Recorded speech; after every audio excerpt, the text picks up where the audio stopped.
everybody, welcome back. If you're new here, my name is Becca and today I have my March TBR.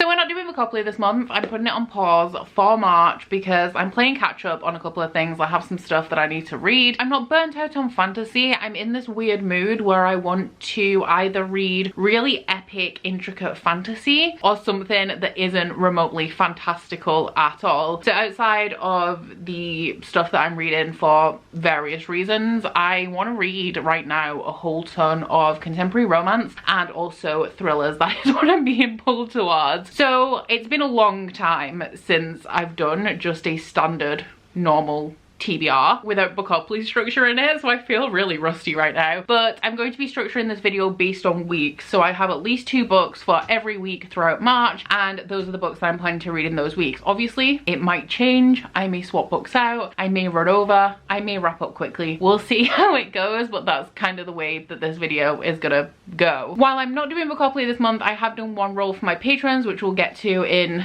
the week where I plan on reading the book, and I'm also participating in just one readathon in the month of March, which is the mini magical readathon hosted by G over at Book Roast. I'll put the link to the announcement video in my description box, but that is like an RPG magic school type readathon, and the mini round is about picking your conduits and also the skills that you would like to develop later down the line for the readathon. So in terms of magical readathon, I think that my race is Ilterian, I'm urban, and I'm from Kerador, and I'm in the Mind Guild. Is it like, they're not called Mind Hunters, are they? Mind Walkers. So I will briefly reference the prompts of that in this video, but if you want to know the whole deal, then definitely go check out G's video because it is quite a complicated readathon. Okay, so kicking off with the first week of March, the first thing that I need to read is City of Dragons by Robin Hobb. This is the Elderling long book. I actually think it's technically for January now we should have been reading this, or maybe, yeah. And the live show was supposed to be in February. I have started this, I'm 22 pages in, but essentially we just couldn't get a day to work for February, so this has been pushed back to the first Sunday in March, which I believe is the 6th, and I think it might be on my channel, but I will be announcing that very soon, so do keep an eye on like social media and stuff for the details on this. But this is the 3rd book in the Rainwild Chronicles, so it is part of an extended universe, which is the Realm of the Earthlings, and the Rainwild Chronicles is the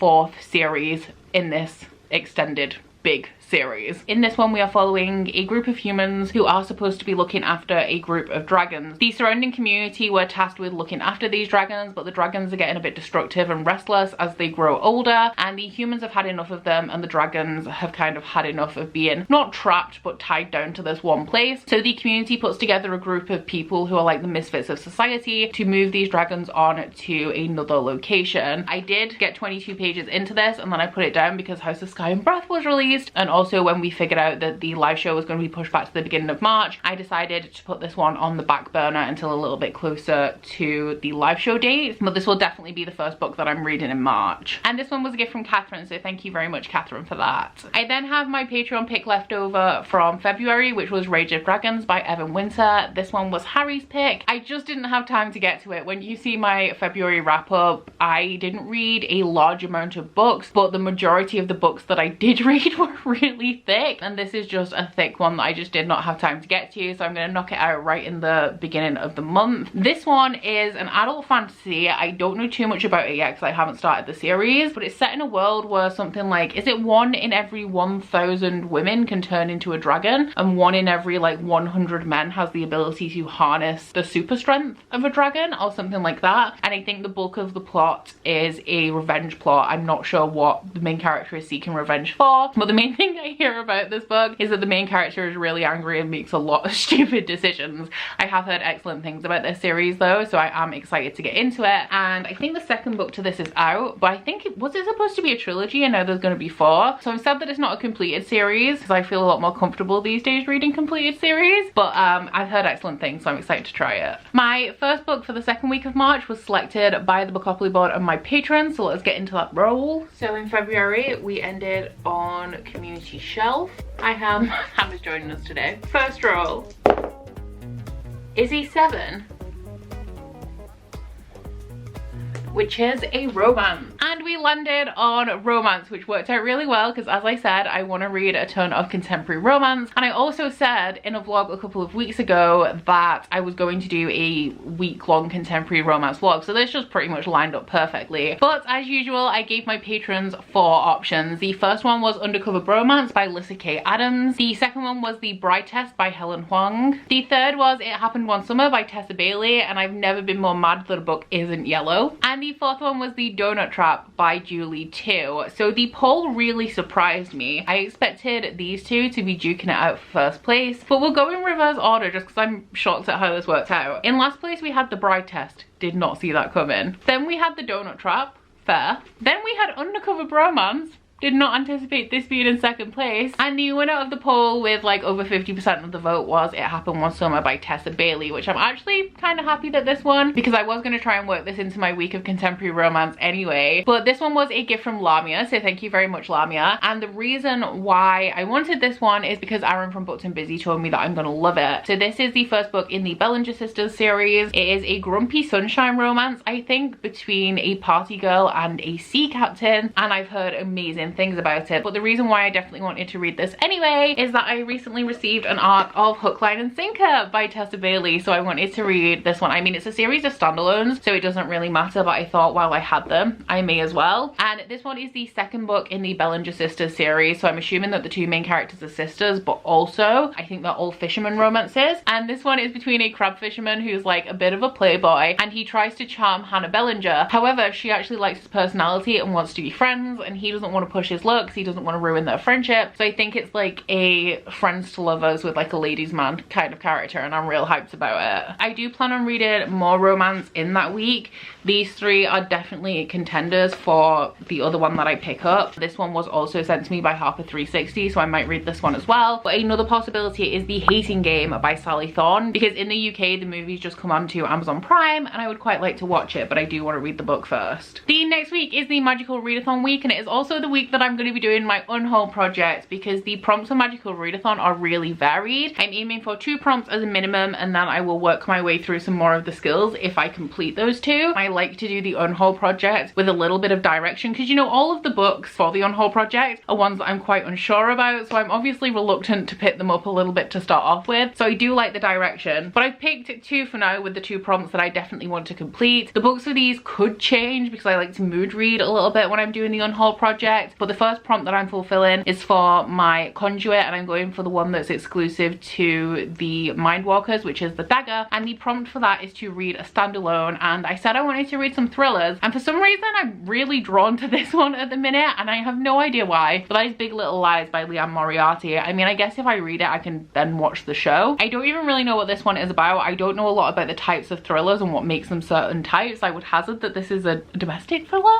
Is it? I don't know, let me know. But I think it follows the parents of 3 children. The children get into an incident and it like unravels from there. That's pretty much all the synopsis tells me. I know from the show that it's set in like the suburbs, I think, with a lot of like quite well off or like maybe middle class families. But it's just been calling to me from the car, and I don't know why, but while I'm in the mood for thrillers I might as well get this one out of the way. And then the Mindwalkers as a guild have the ability to like move through time, space, into different worlds, all of that kind of stuff, and you can pick like which one you want to specialize in. So of the 5, the one that I'm most interested in is the multiverse one, and the prompt for that is to read a sci-fi. So I'm going to be reading I Hope You Get This Message by Farah Naz Rishi. Now I do think that my next round of self-destructing books is actually due just before the Magical Readathon starts, which is another reason why I could swap these out if I'm mood reading a little bit. But Ryan really wants this book from me and I said he can have it when I've read it, so I don't think I'm going to want to keep it, hence it being in the Unhaul project, but I just haven't gotten around to reading it yet. So this one is a contemporary with a sci-fi twist, and we're following this group of teenagers after aliens have made contact with Earth and said that they're giving like humanity a limited time period before they hit the kill switch on Earth. The plot of this sounds very similar to the plot of We All Looked Up by Tommy Wallach, which is a book that I actually DNF'd because I was bored as hell. Books like this sound really interesting to me, but the one that I've read, I was so bored. So I do hope it works out a little better for me with this one. It's also time for me to catch up on my Goldsboro Science Fiction and Fantasy Fellowship books. So I'm going to be reading the books from December, January and February. At the moment, February's hasn't arrived. If it hasn't arrived by the time I'm supposed to do this vlog, might push it back into April. We'll have to see what happens, but I mean, it's not the end of the month yet, so I'm sure it'll turn up at some point. But the December pick is the one that I'm least excited about, which is Absinthe by Brendan P. Bellicourt, which I believe is an author who's written fantasy under another name as well. The reason why I don't think I'm going to be so into this one is because it is historical. It's set in Chicago in 1928, which I feel like you can tell from the cover. It also has automata in it, and I'm not a big fan of like robotic or mechanical kind of sci-fi. And then we also have the Absinthe, which in the synopsis all it says about it is that some it kills and some it transforms. I could be surprised. I was surprised when I went into the first round of reading my Goldsboro picks and nothing turned out as I expected it to. It was actually the one that I was least excited for, that I liked the most. But the main points of this book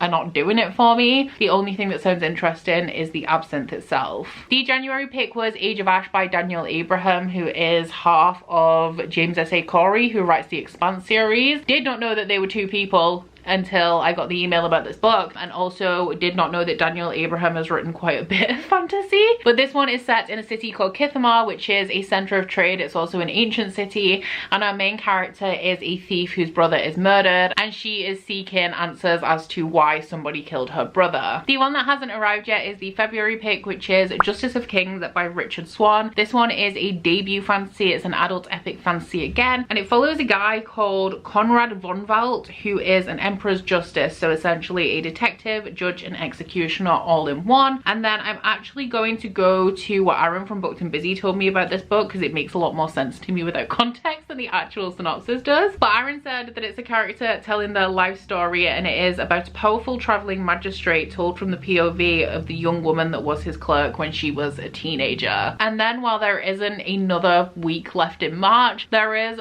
4 days that fall in a new week that runs into April, so I'm going to pick 2 books for that week as well. And the first book I'm going to attempt to read in that week is Blood of Dragons by Robin Hobb. This month is bookended by Hobb. This one is the 4th book in the Rainwire Chronicles. We haven't talked about the date for the live show for this year. We have got a little bit behind schedule though, and I anticipate the live show for this being at the beginning of April. And then the last book I'm going to try and read in March is a mystery, because it is my Inner Circle Patreon pick. You guys know the drill by now. Every member of my Inner Circle Patreons here gets to recommend a book that goes into the pot, and I pull it out every month and I have to read it, although I am a little bit behind. Now this could be anything. I have some smut in here, fantasy romance, epic fantasy, a little bit of sci-fi. I'm hoping that it's not epic fantasy this time, because the last 2 have been, and that's one of the reasons why I'm now playing catch up. But let's see what happens. Go for this one.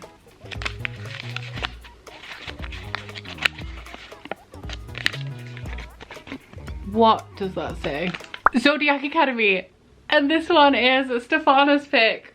Oh wow. So I don't own this one, so I'm gonna get it off either Kindle Unlimited if it's on there, or get myself a copy. But this one is either paranormal or fantasy romance. I'm not entirely sure, but it's one that's doing the rounds on Book Talk, and I think that the series is really long. Let me just pull it up on Goodreads, because I wasn't super interested in it because the synopsis and the cover weren't doing anything for me. But Kelsey, also known as KJ Sutton, has been reading it and really enjoyed the first book when she got past the first half, which has kind of ignited some interest in this in me, because me and Kelsey do have kind of similar taste in fantasy romance. I mean, the fantasy romance series that she writes is like my favorite indie fantasy romance series, so it makes sense that we have similar tastes. But the first book is called The Awakening. The authors are Caroline Peckham and Susan Valenti, and I think it's about Fae twins that go to some sort of like magical school, and it's something to do with the zodiac. Let's have a look. If you're one of the Fae, elemental magic is in your blood, and apparently it's in ours. As twins born in the month of Gemini, we're a rare breed, even in this academy of supernatural a-holes. Changelings were outlawed hundreds of years ago, but I guess our birth parents didn't get the memo, which means we're totally unprepared for the ruthless world of Fae. It's a Fae romance as well, which I didn't know until Kelsey was reading it, so that has also made me a little bit more interested. But yeah, the synopsis is kind of long and I don't care enough to read through it, but I'm gonna be reading the first Zodiac Academy book, which I didn't see that coming, but I guess it's time for me to see what all of the hype is about. How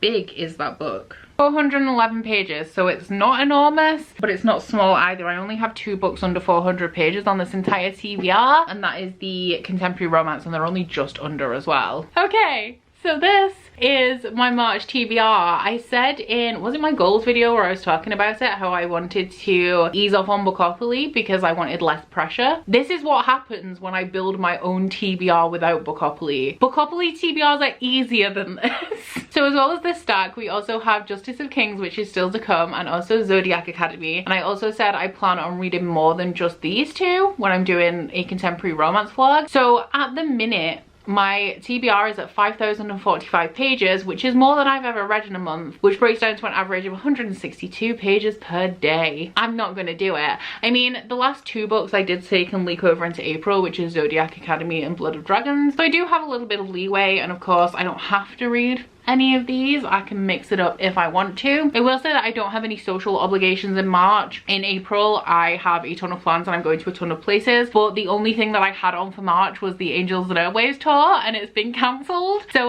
March is free, literally no plans, so the potential is there for me to read a lot, but this is like a lot. I don't think I'm gonna do it. But let me know if you guys have read any of the books that are on my March TBR and what you think of them. Also, as usual, let me know what book you guys are most excited to get to in March. But aside from that, guys, please don't forget to like this video if you liked it and subscribe if you wanna. If you head to my description box, you'll find a link to my Goodreads, Instagram, and Twitter if you'd like to follow me on any of those, as well as a link to my Bookish Candle website, the Instagram for that, and a 10% off discount code. But that's it from me today, guys. Bye! Oh, you bite your friend like chocolate. You say you will go where nobody knows, with guns hidden under our petticoats. We're never gonna quit it, no, we're never gonna quit it, no.